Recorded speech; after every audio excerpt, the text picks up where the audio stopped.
Hi everyone, let me introduce myself. My name is Perdi Mareta. I'm in class 10, accounting 3. I'll if explain the definition of accounting analysis. Accounting analysis a the detailed process of examining, interpreting, and evaluation financial. Understand a company's performance, financial position, and cash flow. It helps managers, investor, and other stakeholders make informal decisions about business operation, investment and financial strategies. This analysis involves reviewing financial statements,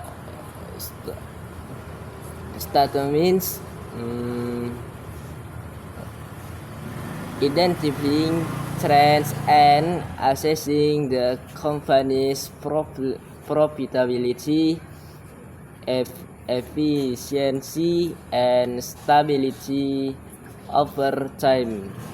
Okay, next.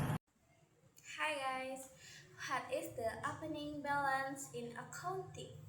Beginning balance. The initial balance in accounting is the starting amount of an account at the beginning of a new accounting period, which is the closing balance from the previous period.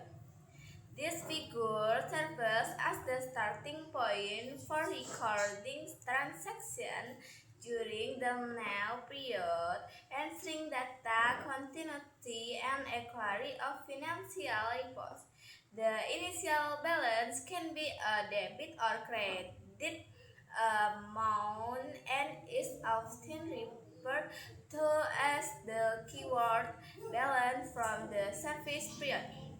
Further example, accounting a period, this can be a now month, quarter, or years. Example, if a company's cash balance at the end of the year 50 million, balance at the beginning of the next year 50 million, because the initial balance for the cash account. The definition of the opening balance are: number one, starting point for stancing recording. Number two, entering data continuity. Number three, calculating financial reports accuracy. Number four, referencing financial fasting. Number five, investing in financial analysis. Thus, the opening balance plays an important role in accounting and financial reporting and must be coding and record acquired to ensure the integrity of financial data.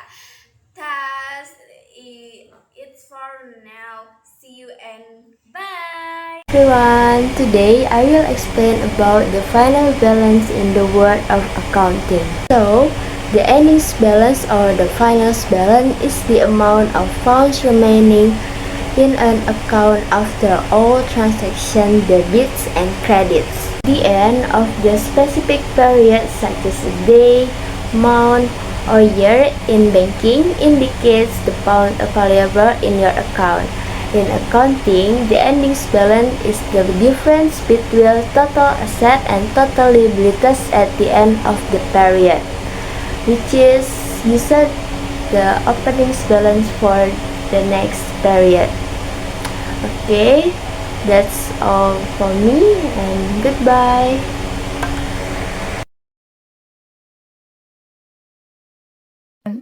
Is a record or history of transition that have occurred in a account, which may include both and includes credit or debit, funds flow to detect transaction, which contains details such as date, transaction type, nominal, and balance after the transaction. An example: money withdrawn from an ATM or convenience store, payment using debit card or and so forth. Current assets are company assets that can be converted into cash in a short period, generally less than 1 year, such as cash, accounts receivable, and inventory. These assets are crucial for financing the company's daily operation, such as wage payments, rent, and raw material. I will example number 33 about forecasting in accounting. Forecasting in accounting or financial forecasting is a strategic process for predicting a company's future performance and financial position based on historical data. Forecasting serves as an important tool to support better management decision making and strategic planning across multiple time periods. The main objective of forecasting in accounting include 1. Effective planning, 2. Decision making, 3. Cash flow management, 4. Identification of opportunities and risks, 5. Budgeting. Bye. Hello everyone! So, in this video, I would like to explain the topic of bad debts, which is an important concept in accounting. Bad debts are the amounts of money that a company cannot collect from its customer. This usually happens when customers who bought goods or services on credit are unable or unwilling to pay their debts. It reflects a situation where the expected cash inflow failed to occur, causing a financial loss for the business. In accounting, bad debts are considered a loss because the company no longer has the right to receive payment. They often occur when customers go bankrupt, face financial problem, or disappear without notice. To record bad debts, companies use two methods, the direct write-off method and the allowance method. The direct write-off method is used when a specific account is confirmed to be uncollectible, while the allowance method estimates in advance the possible amounts of bad debts. These losses are recorded as bad debts expense in the income statement and reduce the total account receivable in the balance sheet.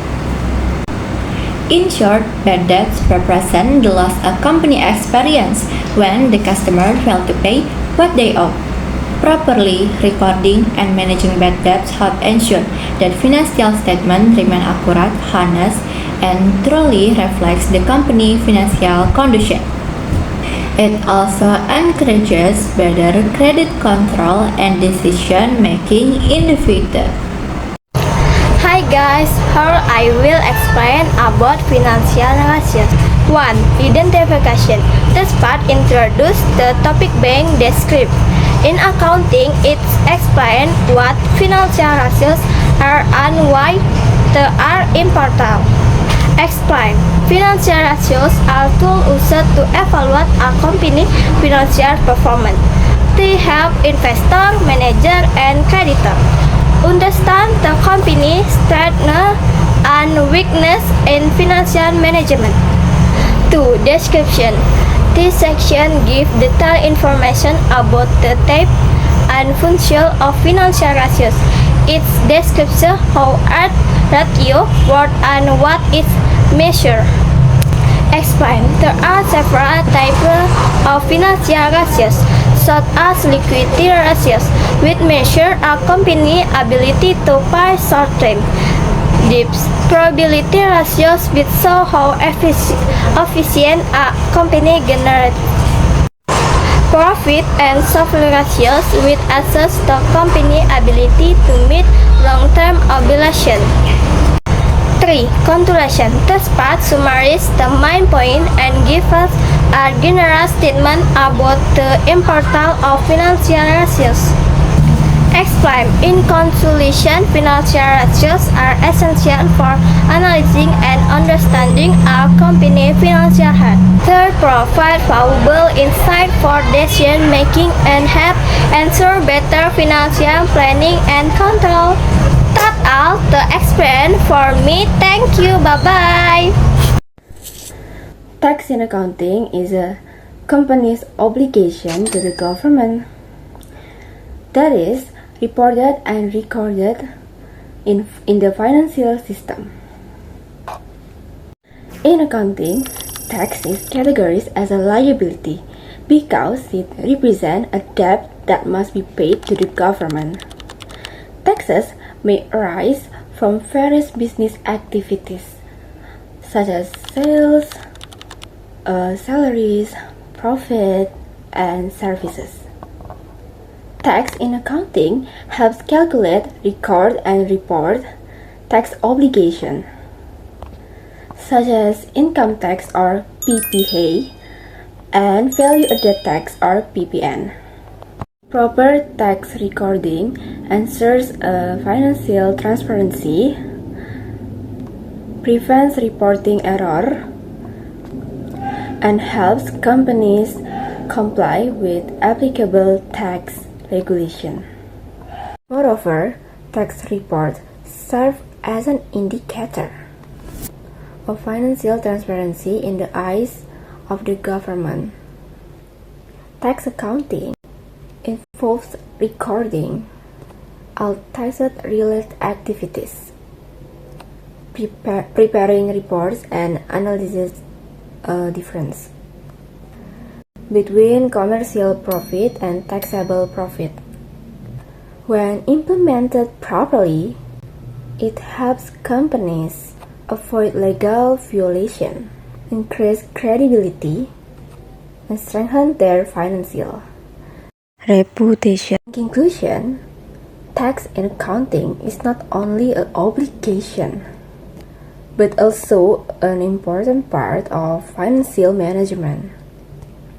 Accurate tax recording and reporting allow companies to maintain credibility, fulfill their duties to the state, and contribute to national development.